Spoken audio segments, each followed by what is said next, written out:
Balik istorya tayo kung paano kami naging kami ni Rian. Unang pagkikita namin sa unang araw, may dala-dala siyang laruan, warnihan paglaro dapat siya ng nila, Bubol tsaka sila Romalin. Tapos nakita niya ako doon ako sa palaro, bahay-bahay nila Roman kasi wala nga ako magawa, gusto ko na may pinarin kanila doon. Unang araw na yun, parang nagandahan ako sa kanya, nabigyan niya ako sa ganda niya, ganyan. Pero hindi ko pinansin yun, kasi nga, unang pagkikita nga lang niya. Habang tumatagal, nung pauwi na siya ng galing nila, doon nakita niya ako naglalabas, sinabi niya ako sipag, sabi ko nahiya ako nun. Pumunta ako dun, sukat, kuha ng cellphone, email na lang, bisog sampay nun. Yung ginawa nag-email lang ako habang tumatagal na, nagkakilala na talaga kami niya, bumababa na ako sa inyo, lagi na kami magkausap. Tinanong ako ni Natat na, kuya, may crush mo ba si ate? Nun, habang ako may kausap ako sa email, tinatanong na din ako kung papasok ba ako bukas. Sakto yung pagsabi ni Natat ng kung crush na siya, yung si Rian sumakto din sa salita ng kaibigan ko. Pasabi ako ng oo.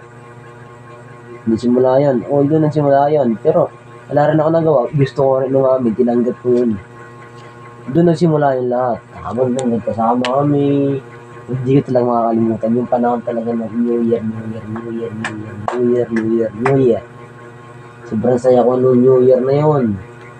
Kahit dito lang sa terrace, sa bintana nilang bahay nila, nakakamiss na yung tambayan niya na magkasama kami. Basta, sa bahay niyo, katabi ko siya matulog, hindi ko alam kung ano nangyari. Sabi ng bahay, dito pa nakatira sa Emeraldon, dun sa bahay nila. Kasama kami, yun. Nung pinabili kami ni mami mo. Nung malis, di ba, binastos siya nun? Di niya alam yun. Ako mismo nakakaalam nun. Ayoko mo sabihin sa kanya kasi di siya maniniwala. Ganun sasabihin yun. Ay, no. Basta. Hindi ko makalimutan yung bago pa ako lumipat ng bahay. Bago nga ako siguro. What if pag-iwan kaya ako ng ang tawag doon? Letter. Love letter ulit. Bago ako lumipat ng bahay. Wait lang, baka basahin. Nakakaya kila kuya Tatak ba?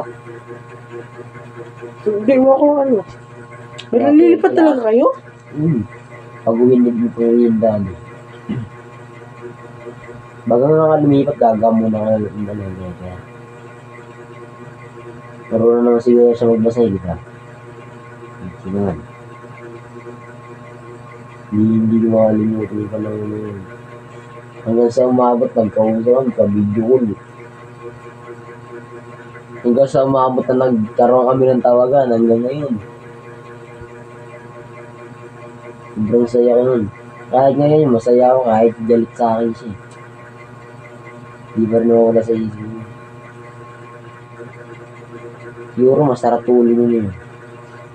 Wala eh. Ang galas-gas na kita eh. Oras na ba?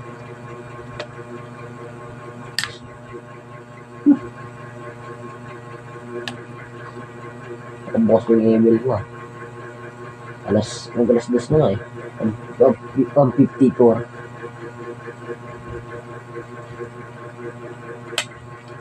Maraming spray. Minsan yung magpaglagalagay, mas maganda pa kaya yan. Ito Risa, pag-ayos yan. Yung pinakita ko sa yung style ng buhok, bagay sa kanya yun, grabe. Sinubukan niya na yan, may iwan ng beses, kaso nga lang, din niya lang, napansin niya bagay sa kanya. Hindi ko kayang sabihin kasi niya, turpi niya, nahihiya ako. Ako, naisip ko lang kung saan ako magkitrabaho muna. Alam mo ba yung panahon na yun, yung binibigyan ako nila Tita Malinda ng pera para papasok, masahe. Pag galing ko ng school, grade ako, first quarter ata yung second quarter. Grade 8 na ako, or grade 7 yung mga ganun. Siguro third quarter, fourth quarter, basta mag-grade ako sa 7. Yung pera na yun, hindi ko muna ginagastos. Gagastusin ko yung pag-work. Bibili ako ng milk tea. 2 o 1, 3 yun. Ibibigay ko sa kanila. Yung sukli nun, akin. Ang totoo talaga yan, yung milk tea na yun is para kay Ria May. Just yung 2 na, yung isa dun para kay Ria May, yung 2 na, yung isa kay Tita Malin. Yung isa, sa ako kapatid niya. At happy na lang sila dun. So, yung hindi ko makakalimutan. Hindi ba nga panghapang yan si Ria May dun? Mas yun, yung ako, bibigay ko yung araw-araw ako bumibisita dun, di ba? Sa amin, gusto ko gawin yun, dati. Pero sinabi niya sa akin na huwag na ako pumunta sa bahay nila. Hindi ko na ginawa yun. Hindi ko na ginawa yun. Hindi na ako pumunta sa bahay nila. Hindi na ako nagdadala ng... Hindi na ako pumunta. Siya mismo nagsabi sa akin na huwag ka na pupunta sa bahay. Hindi ko na ginawa yun. Pumunta mo na ako sa bahay nila. Di ba nasa lab, nandun ako sa pinakadulo. Kung saan tayo pawi. Sa may talaga. Dala di na malapit sa bahay. Sa may pintuan nila. Kasi nga dahil sinasabi niya. Pero gusto ko pa rin. Gusto kong balikan yung nakaraan, sobrang saya ko. Gusto ko lang makausap, makasama, buong araw, makatulog doon niya sa akin. Bago ako lumipat ng bahay. Kahit isang araw lang, tatanggapin ko. Kahit nga lang sa chat, okay na sa akin. Kasi hindi mo pwede. Minsan talaga nakadlawan talaga yung buhay. Ang bilis na ng panahon eh. Ang bilis nga ng panahon. Dati, mga bata pa tayo, sabi niya, bata pa kami, kayo lang yung mabilis ng panahon nyo, kami hindi. Tingnan, naramdaman na natin kung paano, anong feeling na matanda. Sakit para sa ulo, no? Sobrang saya talaga. Naalala ko tuloy yung kuya ko na kasama ko lang dati maglaro ng sugal, yung tatsachi. Ngayon, may girlfriend na. Kaya Jimboy. Panahon na yun, tatatsi lang kami, susunod kami, sama kami sa palayan. Si Kuya Lever, si Kuya Leverex. Yan, si pinsan ko, si Jerwin. Yung tropa ko, yung kababata ko na si Edmar. Kababata ko nga si Jerwin, yung pinsan ko. Mga kababata ko yan, pati yung anak ng teacher ko, kababata ko yan. Marami akong kababata din sa probinsya. Matanda nga siguro, mas matanda nga lang siguro minsan to. Tapos, kasi tanda ko rin sila. Sila, may girlfriend na tol. Si Bon Michael, yung girlfriend niya, dinadala niya na sa bahay nila. Tanggap ng papa niya. Ako, sinabihan ako ng papa ko, medyo may girlfriend ka na ba? Sinabi ako, meron po ako pa. Pero pa, hindi ko pwede ito dadalhin din sa bahay kasi papagalitan po ako ni mama. Sinabihan po ako ni mama na kung mag-unahin ka muna pag-aaral ko bago ako mag-girlfriend. Pero para po sa akin kasi, mag-girlfriend mo ako.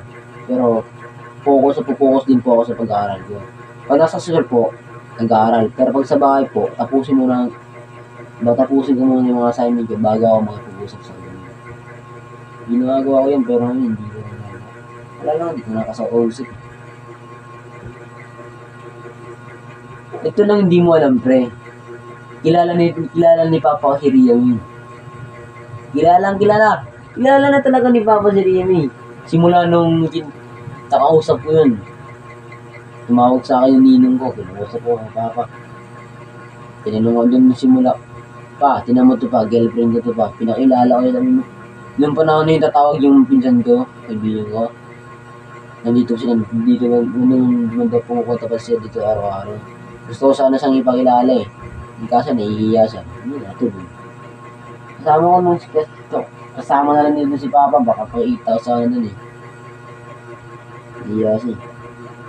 Basta. Kung nakaraan yun. Basta.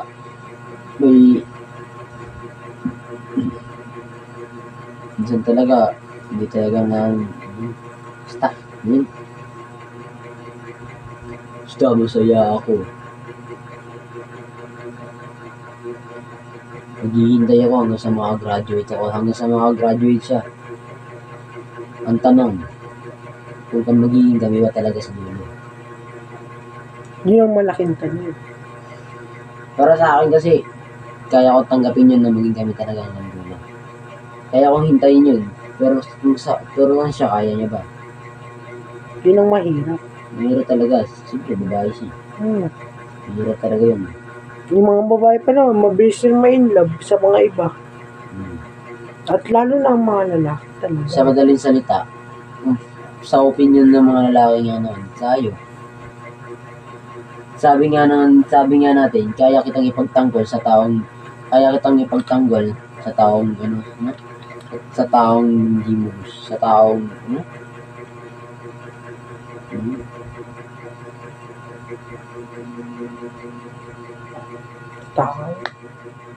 tama. Sabi nga ng ibang lalaki na kaya kitang ipagtanggol sa taong hindi ka gusto, pero hindi kita kaya ipagtanggol sa taong gusto mo. Parang ano ba? Yung sarili yung kunwari ikaw, ipagtatanggal mo siya sa lalaki, sa ibang lalaki na hindi siya gusto. Parang gusto mo sa'yo lang siya. Pero tas hindi mo siya kaya ipagtanggol yung mismo yung gustuhan niya. Hindi. Kaya lang mismo sasaktan ng mismo, promise. Pero ako sobrang saya ko kasi nakilala ko sa bago. Lumipat ng bahay, gagawa muna ako ng love letter. Ay, love letter pala. Wala nang love letter. Wala na yung love letter lang. Tapos na yung love. Una na yung tubo. Ano, makakapunta ka dito, hindi? Depende. Kung makapunta mo na ako dito sa akin, nandito siya sa Pasko. Kahit man sa New Year, wala sa akin. Masaya na ako dun. Kahit isang araw lang ng New Year, isang araw ng Pasko, isang gabi ng New Year, gagawin ko lahat. Di pwede naman ako punta dito. Samahan mo na lang ako punta kayo sa bahay nila rin. Bibili lang ako pagkain. Kunwari, pizza. Ba? Magkano yung pizza? 75 na yun. 75 o 85. Kahit na sila nakambili nyo. Pag dalawa, 145 lahat natin. Tama. 85. 80 plus 80, 140 plus 50. 280. Hindi